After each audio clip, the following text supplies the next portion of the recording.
Tonight, the federal government's extreme makeover, rapid changes as President Trump and Elon Musk bring a dramatic overhaul to Washington.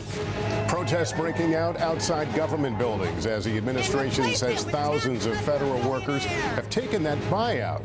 And Mr. Musk's lieutenants gain access to government servers, federal workers firing back at a heated town hall. As Republicans cheer the changes, the legal challenges mounting at the FBI after the Trump administration demands names of agents involved in January 6 investigations. The high-stakes meetings with Israel's Benjamin Netanyahu as President Trump suggests Palestinians may have to leave Gaza. China fires back in the trade war, adding tariffs on billions of dollars worth of U.S. imports. What it could mean for prices at home. The tale of the commuter jet raised from the Potomac as we get new details on how high the Army Black Hawk was flying during the deadly collision.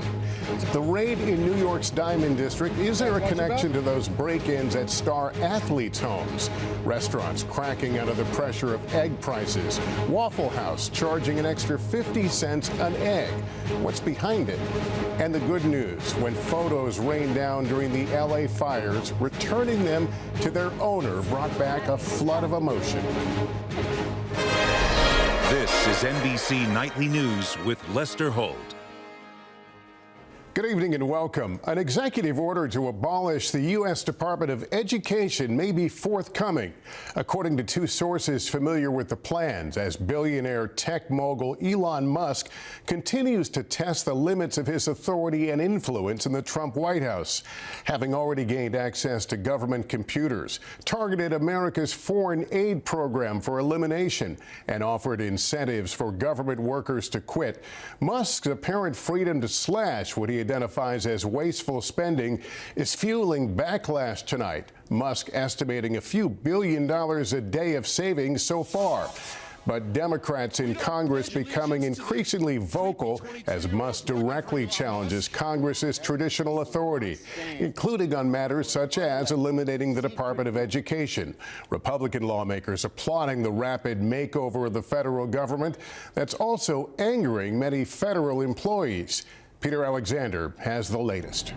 Tonight, 2 weeks after returning to office pledging to take a wrecking ball to Washington, President Trump is pushing back against new attacks on his efforts and those of billionaire Elon Musk to reshape the federal government. He's done a great job. Look at all the fraud that he's found. But tonight, top Democrats are sounding the alarm that Musk and his lieutenants are going too far. The American people will not stand for an unelected, secret group to run rampant through the executive branch. Being innovative is good. But, Mr. Musk, this isn't a tech startup. These are public institutions. Musk, who vowed to slash $2 trillion from the budget, runs the Department of Government Efficiency that is not a government agency. But his team has already gained access to closely held data systems. There's already been really tremendous progress. We've, rough estimate is that there's at least a few $1 billion a day of savings. One of those cost-cutting efforts sharply reducing the federal workforce by offering a buyout to federal workers. A senior administration official tonight telling NBC News more than 20,000 federal employees have accepted the offer so far. But many federal workers are furious at the pace and the scope of the president's changes. I am angry. I am seething. Speaking at a town hall in Virginia overnight.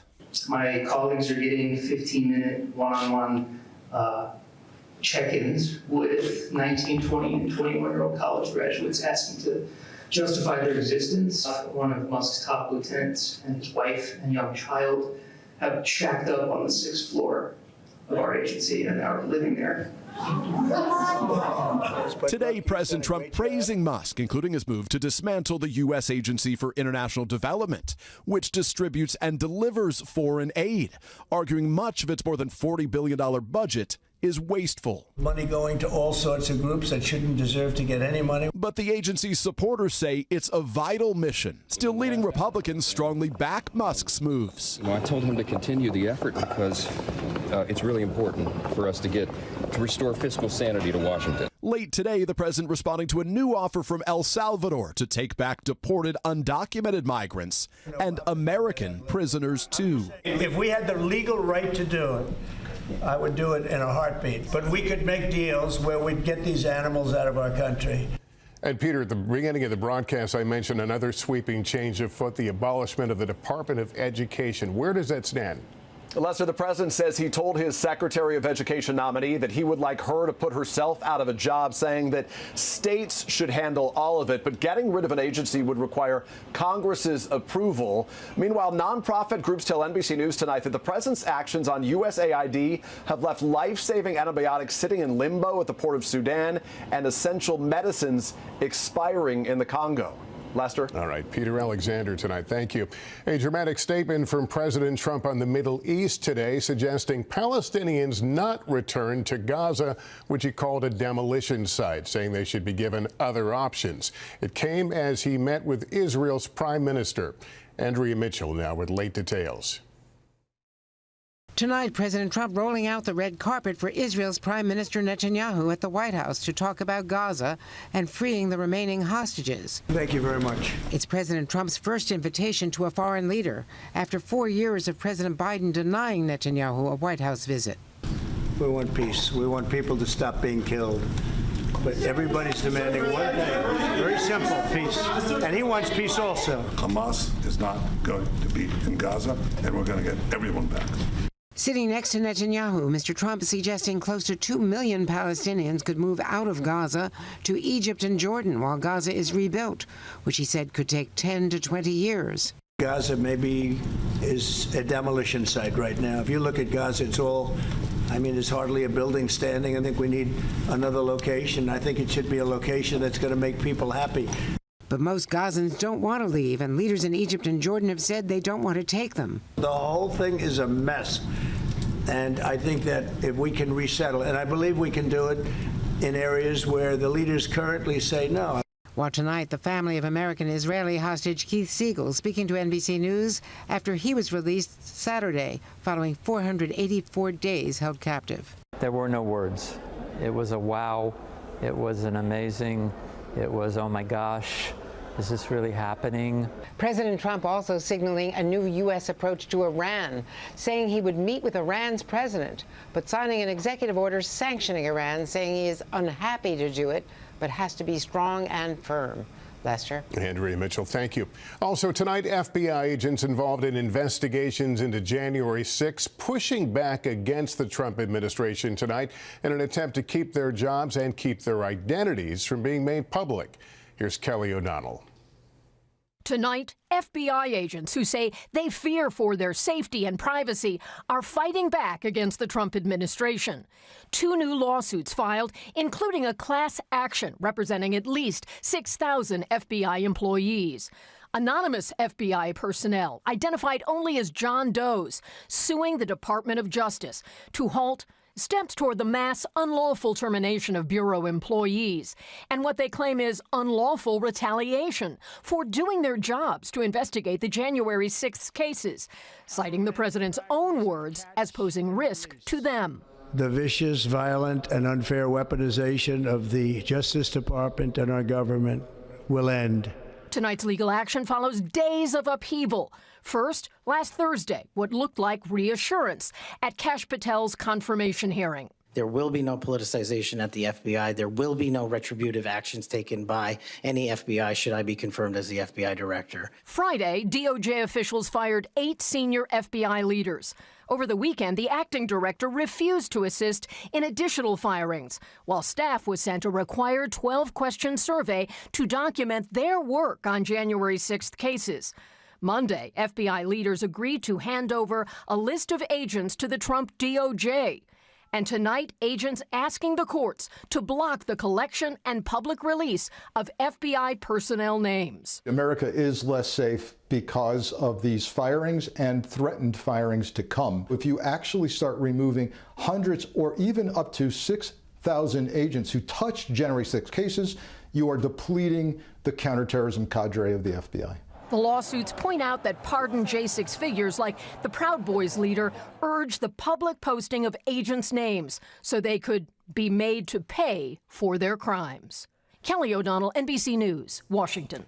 Let's turn now to that trade war launched by President Trump, with China quickly retaliating after new tariffs on Chinese products went into effect today. Christine Romans has details. At the stroke of midnight, China retaliated. Just as President Trump's new 10% tariffs on goods coming in from China went into effect, Beijing announced its own tariffs on imports from the U.S. 15% on coal and liquefied natural gas, 10% on crude oil, farm machinery, and certain cars and trucks. It's fine. We're going to do very well against China and against everybody else. China's response won't take effect until Monday and targets an estimated $14 billion worth of U.S. goods. The delay and relatively symbolic dollar amount suggesting the potential for a deal. NBC's Janice Mackey-Frayer is in Beijing. That China's allowing some time for negotiation and showing the multiple ways that they can hit back suggests Beijing is trying to make a point here that China can dig in too and won't back down from President Trump. The White House says the new tariffs are because of the deadly drugs pouring into the U.S. That was the reason for this tariff. It was a retaliatory tariff on China for the last 4 years of their unprecedented distribution of fentanyl into our nation's borders. President Trump today saying he'll speak with China's President Xi, but gave no timeline. We'll speak to him at the appropriate time. I'm in no rush. After speaking yesterday with the leaders of Canada and Mexico, Trump paused the 25% tariffs he had announced for those countries. But for China, tariffs are now in effect and likely to be felt by almost all Americans. China responsible for 1/3 of the active ingredients in medicines sold in the U.S. and dominant in personal electronics, accounting for 78% of smartphones, 79% of laptops, and 87% of video game consoles sold in the U.S. It's going to make it even more expensive. And Tonight, many small business owners like Cheryl Mosi, who imports handbags from China, are left struggling with uncertainty as well. Yes, added tariffs will really shut me down. I cannot afford to pay an additional 10% on top of what I'm already paying. It's just not feasible. And Christine joining us now. The tariffs from China weren't the only retaliatory step taken. That's right. China announced it is further tightening controls on these really important rare earth minerals, 5 of them. They're critical for making weapon systems, EV batteries, sophisticated semiconductors. This is China showing its clout. It's one reason why the U.S. is moving away from China to source these really important minerals. All right, Christine, thanks very much. In Sweden, police say at least 10 people are dead after a gunman opened fire today at an adult school. Matt Bradley now has late details.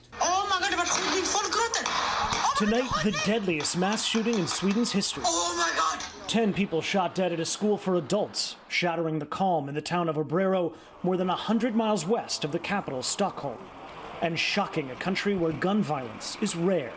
It's difficult to take in the magnitude of what's happened today, the Prime Minister said. What simply cannot happen has now also happened in Sweden. Social media footage showed students hiding under their desks as shots rang out. Police said they believe the gunman acted alone and that he's among the dead. But his motives remain unclear.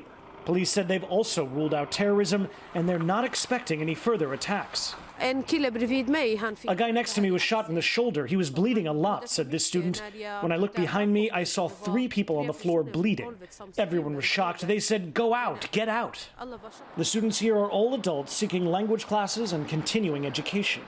But one teacher told Swedish media that many students had already left for the day following national exams. Lucky timing that may have saved lives. Matt Bradley, NBC News. We have a major update on that deadly mid-air collision between an American Airlines jet and a U.S. Army helicopter. The NTSB confirming radar data and the plane's black box show the Black Hawk helicopter was flying at about 300 feet during the collision, which is higher than it was supposed to. Today, all 67 victims were recovered and nearly all have been identified.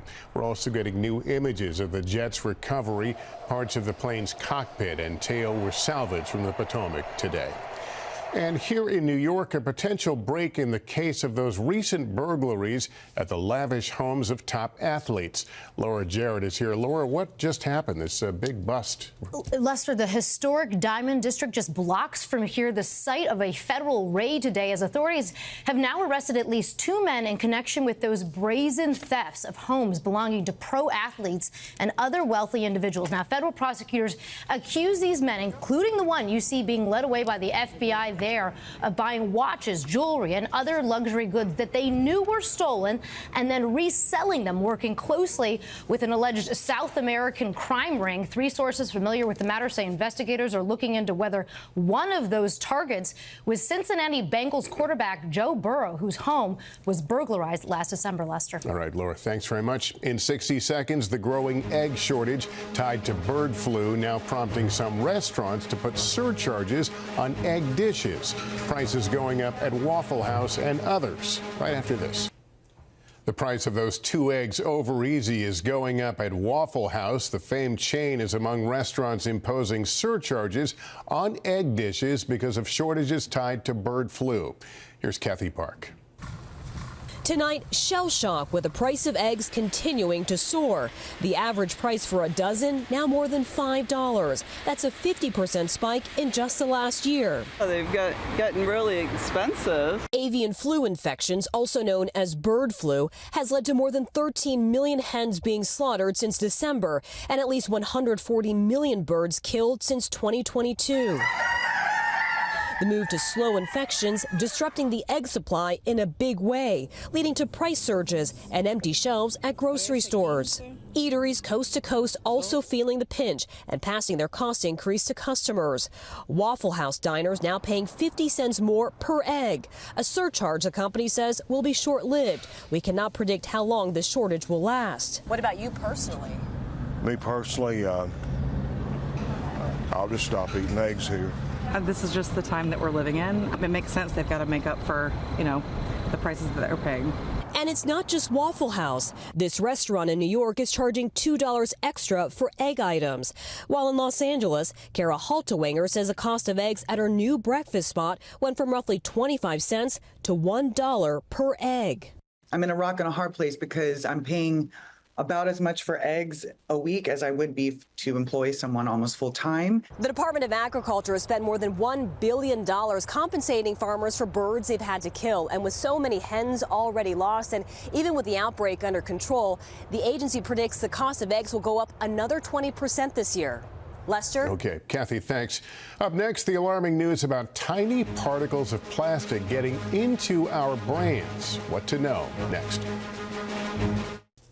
We're back now with a disturbing new study about microplastics. That study revealing those tiny bits of plastic that we can't even see could get into our blood and even our brains. Erin McLaughlin has more on this. Erin, this is alarming. That's right, Lester. Researchers tell me this is about nanoparticles of decades-old plastic only visible under a microscope that have somehow made it into the food and water supply, now being found in the human body. New research out of the University of New Mexico finds alarmingly high levels of that plastic in human brains at much higher concentrations compared to the liver and kidney. And the concentrations appear to be increasing over time by 50% from 2016 to 2024.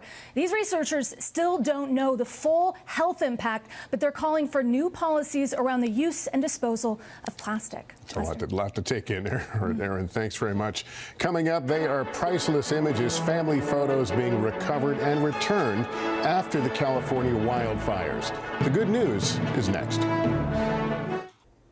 Finally tonight, with so much lost in the Los Angeles wildfires, when one woman had an opportunity to save the photos of a total stranger, she found a new mission. Liz Kreutz explains. It started with one picture. It says, Nora and Eddie, New Year's Eve, 1989. Then another and another. Family photos, a yearbook, a child's artwork now charred. I think it was probably on somebody's fridge. And then when everything burned down, it got ripped off and flew away. Yeah.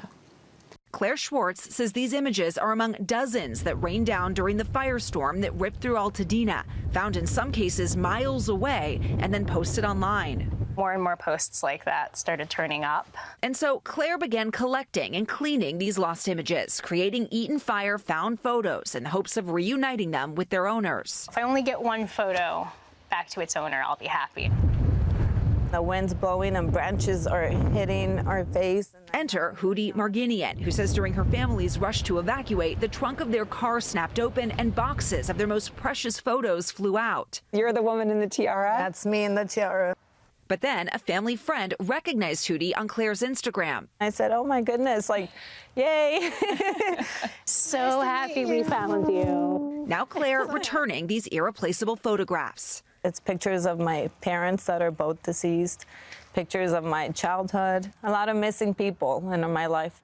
What does it feel like to actually have found a match and reunited someone with their photos? It feels great. It means a lot, and I appreciate you. I can't build houses, I can't put the neighborhood back together, but I can do this. A single snapshot developed into so much more. Liz Kreutz, NBC News. She's found her calling. That is Nightly News for this Tuesday. Thanks for watching, everyone. I'm Lester Holt. Please take care of yourself and each other. Good night. Found you. So nice to meet. So nice to meet. Thanks for watching. Stay updated about breaking news and top stories on the NBC News app or follow us on social media.